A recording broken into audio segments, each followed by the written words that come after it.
الحمد لله رب العالمين والصلاة والسلام على سيد المرسلين وعلى آله وصحبه أجمعين أما بعد فأعوذ بالله من الشيطان الرجيم بسم الله الرحمن الرحيم الحمد لله رب العالمين الرحمن الرحيم مالك يوم الدين إياك نعبد وإياك نستعين اهدنا الصراط المستقيم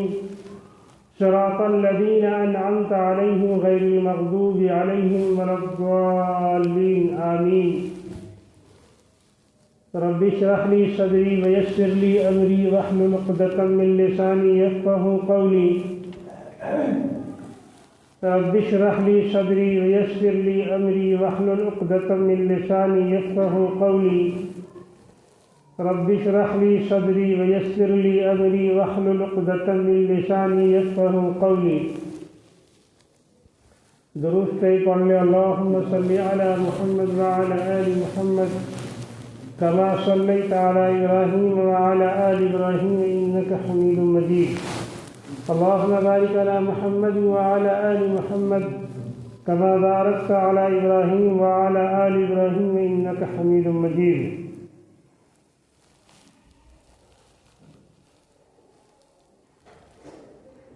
میرے عزیزوں اور نوجوانوں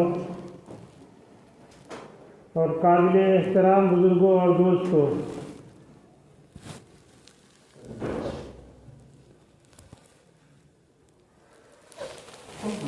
اللہ رب العزت نے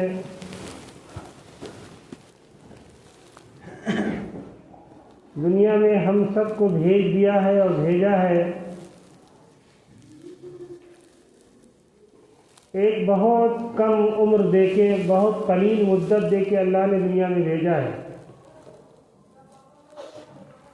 بہت مختصر سی عمر دے کر بھیجا ہے، اور اتنی مختصر سی عمر ہے کہ اگر پہلی امتوں کا موازنہ کیا جائے، مقابلہ کیا جائے، تو پہلی امتوں کی عمریں جو ہے 900 سال، 950 سال، 1000 سال عمریں تھیں، لیکن یہ آخری امت، یہ آخری نبی کی امت کی عمر سب سے قلیل۔ حضرت موسیٰ نبینا علیہ السلام کے زمانے کی ایک ضعیفہ کے سامنے یہ بات آئی کہ ایک امت آنے والی ہے جس کی عمر 50 سال، 60 سال، 70 سال، 80 سال، 100 سال، بہت کوئی خوش نصیب ہے تو 100 سے کراس کر جائے۔ تو بڑھیا کہنے لگی کہ اتنی تھوڑی سی مدت لے کر وہ آئیں گے، ہاں لیکن وہ لوگ بڑے بڑے محل بنائیں گے، بڑی اونچی اونچی عمارتیں بنائیں گے۔ تو وہ کہنے لگی کہ کاش کہ ہم اس امت میں پیدا ہوئے ہوتے تو ایک چھوٹی سی جھوپڑیاں بنا کر زندگی کو بسر کر لیتے، جھوپڑیاں بنا کر۔ ایک کمزور سے کمزور عمارت کی جو عمر ہوتی ہے وہ 100 سال ہوتی ہے۔ 100 سال بعد جو ہے مکان پرانا ہونا یا کمزور ہونا شروع ہو جاتا ہے۔ 40 سال، 50 سال، 60 سال کی عمر میں آدمی مکان بناتا ہے، اس کے بعد کتنا زندہ رہتا ہے اس کو نہیں معلوم، 10 سال، 15 سال، 20 سال، یا کوئی بناتے بناتے دنیا چلا جاتا ہے، رہ بھی نہیں پاتا۔ یہ سوچ کے بناتا ہے کہ اس مکان میں ہمیشہ رہیں گے ابھی، لیکن نہیں رہ پاتا۔ شداد نے جب جنت بنوائی، جنت کی نقل کاپی بنانے کی کوشش کی، جنت جیسی ساری آرائشیں آرام ہم اس میں بنا دیں، کوئی کمی نہ چھوڑیں۔ جنت بن کے تیار ہو گئی۔ اب بالکل قریب تھا کہ شداد جنت کو دیکھنے جاتا، معائنہ کرنے جاتا۔ ان کے حواریین ان کو کہنے آئے کہ شداد صاحب، آپ نے جیسا بنانے کو کہا تھا، جو چیزیں جنت میں ہیں وہ چیزیں سب کچھ بنا دی ہیں، تیار ہے، اب آپ چل کر دیکھ لیجئے جنت کو۔ شداد جب جانے کا ارادہ کیا تو فوراً اجل کا، موت کا فرشتہ نے ہاتھ پکڑ لیا، بنا تو لیا ہے لیکن اب تمہارا وقت پورا ہو چکا، اب تم دیکھ نہیں پاؤ گے۔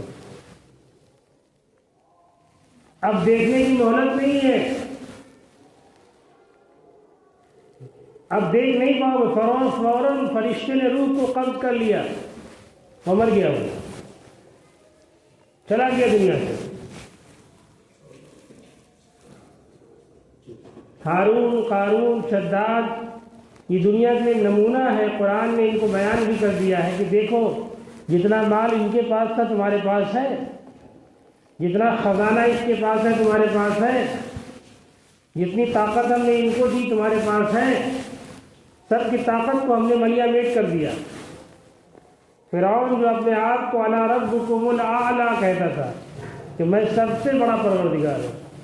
مجھ سے بڑا کوئی نہیں ہے۔ اللہ رب العزت کی جب پکڑ آئی، اللہ کی طرف سے جب ان کو پکڑا گیا اور دبوچا گیا، حضرت موسیٰ علیہ السلام کو اللہ نے معجزہ دیا تھا لاٹھی اور رسی کا۔ حضرت موسیٰ علیہ السلام جب اپنے قوم کے لوگوں کو لے کر فرعون کے ظلم و ستم سے بھاگ رہے تھے، دریا نیل آ گئے سامنے۔ اب نیل سمندر ٹھاٹھے مارتا ہوا سمندر، اللہ کا حکم آیا کہ اے فرعون اپنے لاٹھی کو زمین پہ پٹکو۔ قرآن نے اس کا نقشہ کھینچا ہے، قرآن میں پورا نقشہ ہے۔ اپنے لاٹھی کو زمین پر پٹکو۔ جیسے زمین پر لاٹھی کو پٹکا گیا 7 راستے بن گئے، موسیٰ کی پوری قوم اس راستے سے نکل گئی۔ فرعون نے بھی سوچا کہ وہ تو نکل گئے ہیں، ہم تو خدا ہیں، ہم بھی نکل جائیں گے، بنا ہوا خدا سمجھتا تھا اپنے آپ کو، وہ بھی اپنے لاؤ لشکر کے ساتھ نکلنے کی کوشش کی۔ جیسے وہ بیچ راستے میں مزدھار میں پہنچے، اللہ نے موسیٰ سے کہا